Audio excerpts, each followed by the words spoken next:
જે માણસે આખી જિંદગી હજારો પરિવારોની નજર ઉતારી એ માણસના જીવનમાં કેમ નજર લાગી શકે? આ કરુણ દ્રશ્યથી થોડી જ વાર પહેલાં હું આ દાદાને મળી.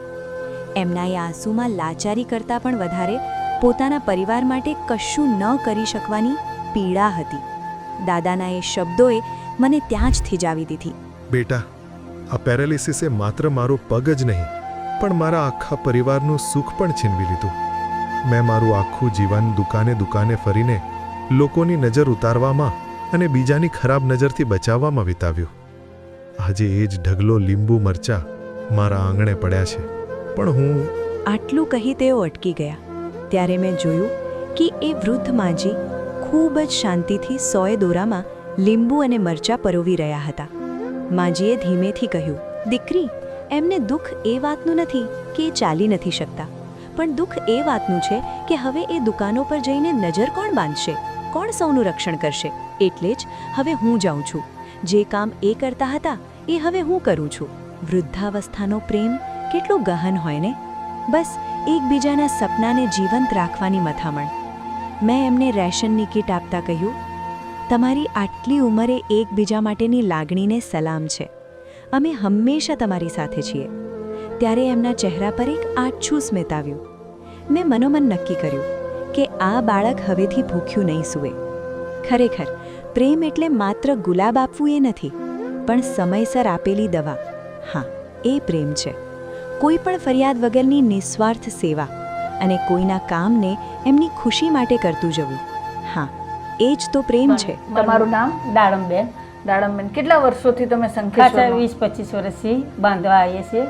પહેલાં કાકા આવતા હતા, હા, પછી અમે બે માની છે ત્યારે પેલું રહે, પછી મને લખવાની અસર પડી. તે પછી કહું હવે કોઈ કાકા ચાલી શકતા નથી, એટલે કહું હવે હું જવા માંડું. પછી કાકાની દવા લાવું, ગોળી લાવું, એવું લાવીને એમને ચાલુ કર્યું. પછી કહું હવે કહું કાંઈ મળતું નથી, તો પછી હવે શું કરું? કહું હવે કાકાને કહું ઘેર રાખી દઉં. તો હવે હું એકલી આવવાની.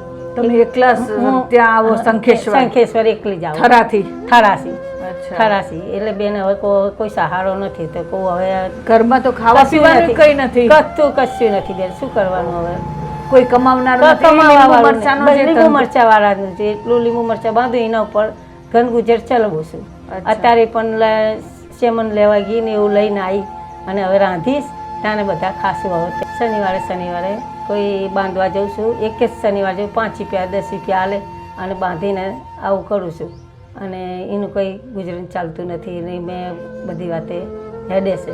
અને દવા દુકાને સંખેસર બાંધું છું. આયદરનું છે. શું કરવું?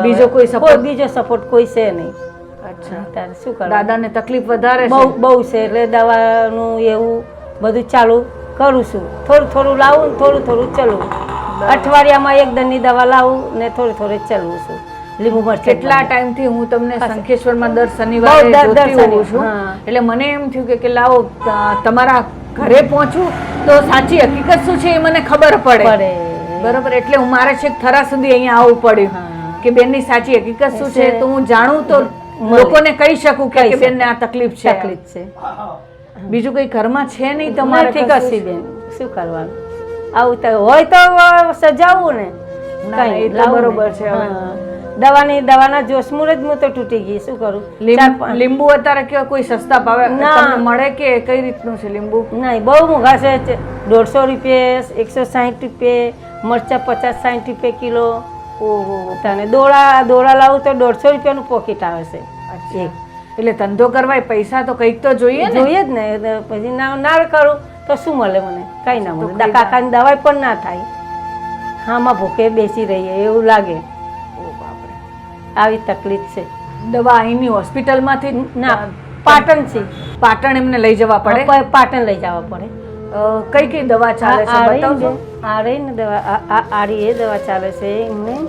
અને બહુ બીપી ને એ બધું એવું થાય છે ને, બધી ગોળીઓ જ છે.